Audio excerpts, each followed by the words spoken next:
Elvis Presley, the king of rock and roll, was more than just a musician. He was a product meticulously crafted and sold like never before. Behind the charismatic stage presence and the voice that could charm millions, lurked a complex web of manipulation, greed, and an obsession with profit. This story begins not with the music, but with a man named Tom Parker, better known as Colonel Parker, whose cunning would change the course of music history. Elvis loved the thrill of performing, the roar of the crowd, the rush of adrenaline that came with live shows. Yet, as the 1960s rolled on, he found himself trapped in a system he helped create. Elvis loved the money, yes, but he missed the pure joy of singing, the connection with his audience, which Hollywood and his manager, Colonel Parker, had transformed into a relentless money-making machine. Before Elvis became the global superstar there was Arthur Crudup, a blues singer who recorded That's All Right, Mama in the 1940s.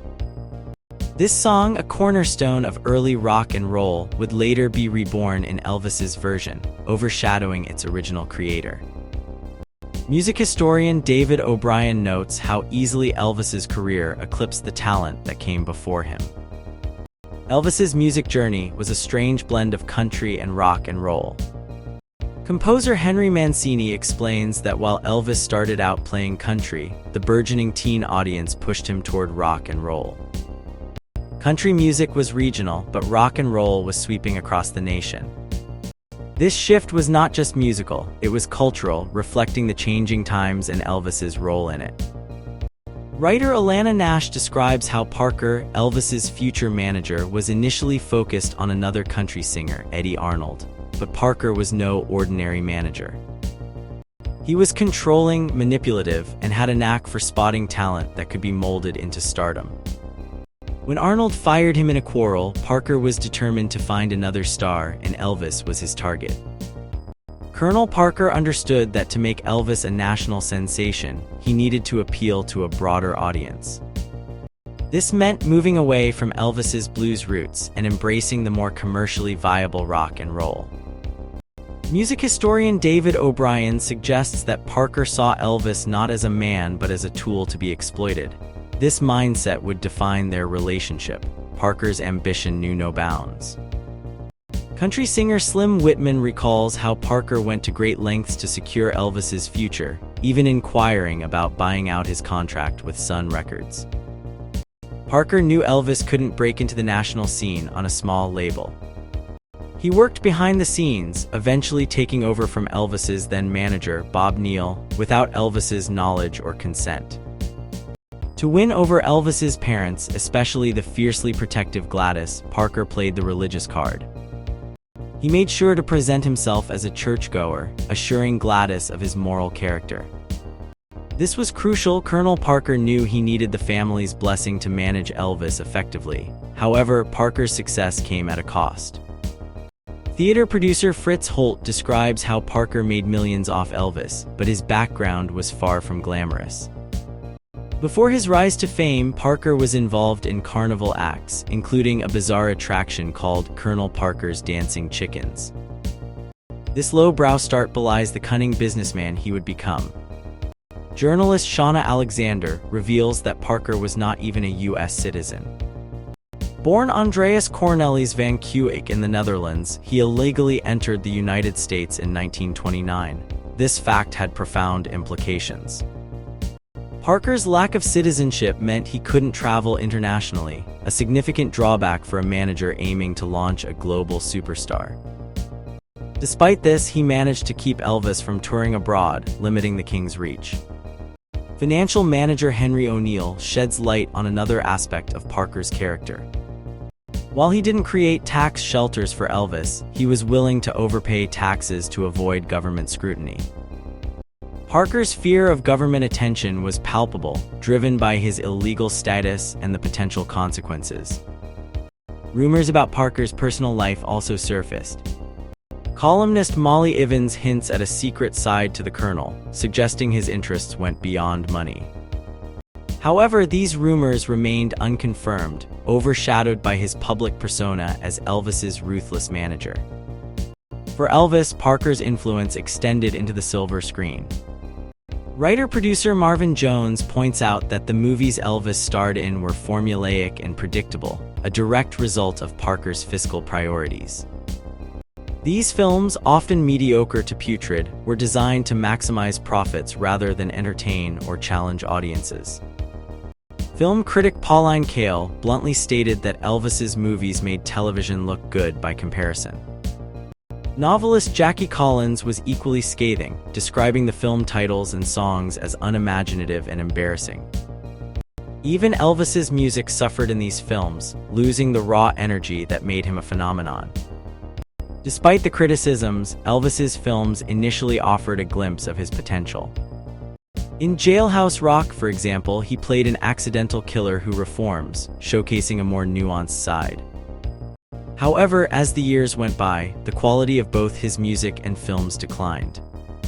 By 1969, Elvis had no #1 hits and abandoned acting altogether. David Bowie, who starred in a film with Elvis in 1978, described the experience as nearly ruining his career. It was a testament to the low quality of Elvis's later films. Newspaper editor Ruddy Kickle, who worked with Elvis, saw him as a figurehead, surrounded by a loyal but uneducated entourage, more gang than professional team. The Colonel's influence was undeniable, but it came with a price. Frank Sinatra Jr. suggested that without Parker's constant guidance, Elvis might have turned to drugs earlier. Ruddy Valley, a pre-World War II crooner, believed Parker's strict control was a double-edged sword, potentially stifling Elvis's natural talent. Charles Bronson, a co-star of Elvis's, noted that while Parker kept Elvis in line, he also created an environment where only loyalty mattered. Dean Jones, another co-star, observed that Elvis's entourage was more like a gang, with Parker at the helm, exerting control over every aspect of Elvis's life. In the end, Colonel Parker's legacy is a complex mix of genius and exploitation. He turned Elvis Presley into a global icon, but at what cost to the man and his art? The story of Elvis and Parker is a cautionary tale of ambition, greed, and the price of stardom. In the world of Hollywood, few names shine as brightly as Elvis Presley, yet behind the fame, the journey was not always easy. As he transitioned from a musical sensation to an actor, many took notice of his growth and struggles. Critics like Paul Dane from the New Chronicle saw a transformation in Elvis, noting that his role in King Creole allowed him to break free from his earlier, more exaggerated performances. Dane highlighted Elvis's newfound skill, restraint, and charm, suggesting a maturation in his acting abilities. This sentiment was echoed by co-star Walter Matthau, who commended Elvis for giving his performance all he had, without overdoing it. This was a significant shift from earlier roles that some felt were overly dramatic. Elvis himself seemed to understand the importance of this new approach. Co-star Burgess Meredith recalled that after his time in the Army, Elvis was determined not to waste this opportunity. He gave his all to King Creole, aware that this might be his chance to prove himself as a serious actor before heading off to war. This dedication was crucial as it marked a turning point, showing Elvis's serious intent to be taken seriously in the acting world. However, his foray into film after his military service did not immediately continue this promising trajectory. The movie G.I. Blues, intended to capitalize on his Army image, was seen as mediocre by many, including co-star Gig Young. It was a commercial success but artistically lacked depth, leaving many fans craving more from the King. This trend continued, with several films following that didn't quite hit the mark, leaving even dedicated fans feeling disappointed. Despite these challenges, Elvis's personal life during this period was just as eventful. His time away from the spotlight to serve in the Army had left him eager to return to film, but his experiences also brought new dynamics to his relationships on set. Co-star Juliette Prowse remembered Elvis's happiness at being back to work, but also noted his reservations about the Army and his views on women, particularly regarding having a working wife. This period saw Elvis surrounded by various women, including Hope Lange, who recounted how Elvis, new to vodka, would indulge with her, marking the beginning of a more relaxed approach to personal habits. However, not everything was smooth on set. Co-star Gary Lockwood described how Elvis's manager tried to control every aspect of his life, even influencing his personal relationships and choices on set, such as the types of women Elvis could be around. This control extended to professional choices, like when Elvis turned down a chance to work with Robert Mitchum in a music-centric film, prioritizing his contract with his manager over what could have been an artistic opportunity. The dynamic between Elvis and his manager, Colonel Parker, was complex. While Parker was instrumental in managing Elvis's career and finances, his methods were often criticized. Shirley MacLaine observed that while Parker helped produce some great films, his approach to managing Elvis's image and career was restrictive and self-serving. Elvis's own feelings about his Hollywood reputation were mixed. He blamed Hollywood for his poor image there, but critics like Donald Raleigh suggested it was largely due to his own choices and Parker's influence. Elvis's experiences on set also revealed his vulnerabilities. Co-star Ursula Andress remembered a moment where Elvis was clearly uncomfortable and hurt during a scene, highlighting the pressure and sometimes uncomfortable situations actors faced in his films. Similarly, Alejandro Rey noted the tension between Elvis and the female leads, suggesting that Elvis was not used to the attention and competition among actresses on set. The casting of leading ladies was another contentious issue. Producer Renee Valent observed that while Elvis always needed a female co-star, the choices were often lackluster, limiting the appeal of his films. Anne Margaret was a notable exception, but even she faced challenges, with Elvis's manager, Parker, fiercely defending Elvis's central role in every film, even if it meant downplaying female leads. Elvis's relationships with other actors also revealed his character. Co-star Charles Bronson noted how Elvis struggled with the expectations of playing a boxer realistically, showing that even superstars face challenges in embodying different roles. Meanwhile, Gary Crosby in Girl Happy playfully criticized Elvis's attempts at acting, suggesting that Elvis's true strength lay in his music rather than his acting. Despite these challenges, there were moments of genuine connection. Author Paul Rosenfield recounted how Elvis nearly proposed to Barbra Streisand, impressed by her confidence and artistry, though the grand romantic gesture was likely exaggerated in reports. These moments hinted at Elvis's capacity for deep connection, even amidst the chaos of his life and career. Overall, Elvis Presley's journey into acting was marked by significant efforts to prove himself beyond his musical fame. While he faced criticism and personal challenges, his dedication and the occasional spark of brilliance showed that beneath the glitz and glamour, there was an artist striving to leave a mark in Hollywood.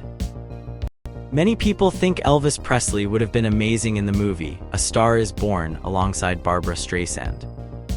Imagine two superstars on screen, sparking with energy. Barbra and Elvis would have had great chemistry, making the movie special, but things didn't quite work out that way. Elvis was interested in the role. He knew Streisand's movies brought in lots of money. He would have been happy to play a rock star who loses it all, even if it meant being second to Streisand's character, who would shine brighter. But there were worries. Elvis's manager, Colonel Parker, wanted Elvis to get a big share of the profits. Elvis was also nervous about Streisand. He felt small next to her talent and power. Streisand was not just an actress but also the producer of the movie, which added to Elvis's unease. Elvis's time in Hollywood was marked by strict discipline when he was under the studio system. The studios controlled everything he did, making sure he stayed on track, but after he left this system, things changed. Without anyone to keep him in line, Elvis's behavior and habits got worse. Musicologist Alan Lomax noted this shift, saying Elvis was now in charge of his own schedule, which led to his downfall. Red West, Elvis's cousin, once found a package of cocaine meant for Elvis. When confronted, Elvis stood up for himself, saying he needed the cocaine despite the risks. This incident showed how Elvis struggled with addiction, even as he faced pressure from those around him.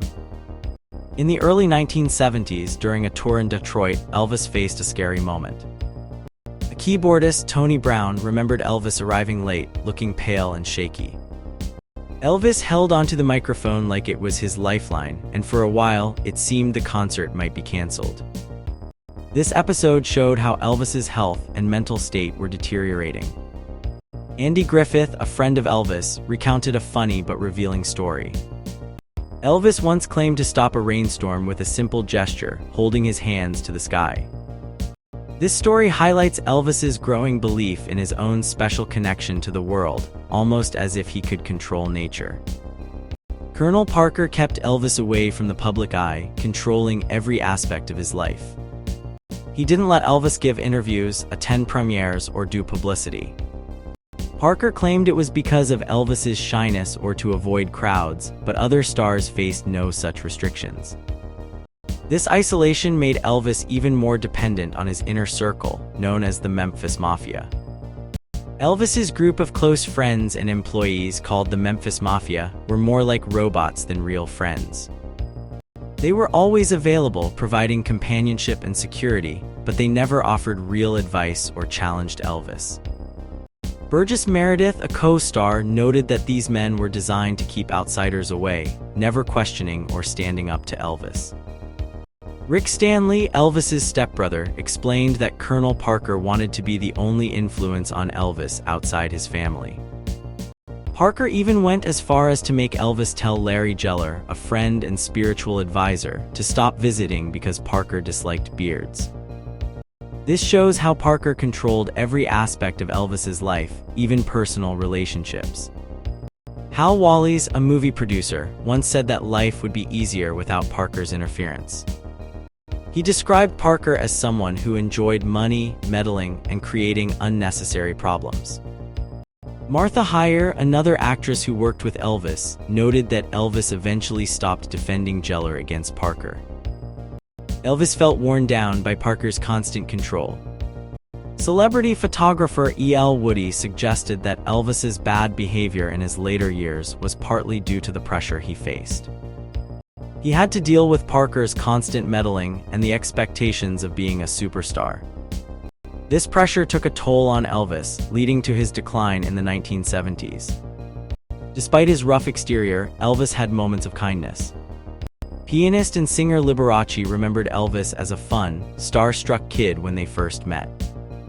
Elvis was curious and eager to learn, always wanting to impress and meet other celebrities. However, as he gained more fame, his world became smaller and more isolated. Nick Adams, an actor who knew Elvis early in his career, remembered Elvis as a hopeful and ambitious young man. He wanted to be friends with everyone and learn from others. But as Elvis became more successful, he retreated into himself, becoming almost a recluse. Elvis Presley's life was a mix of brilliance and struggle, fame and isolation. His story reminds us that even the brightest stars can face darkness, and sometimes the people closest to us can both lift us up and bring us down.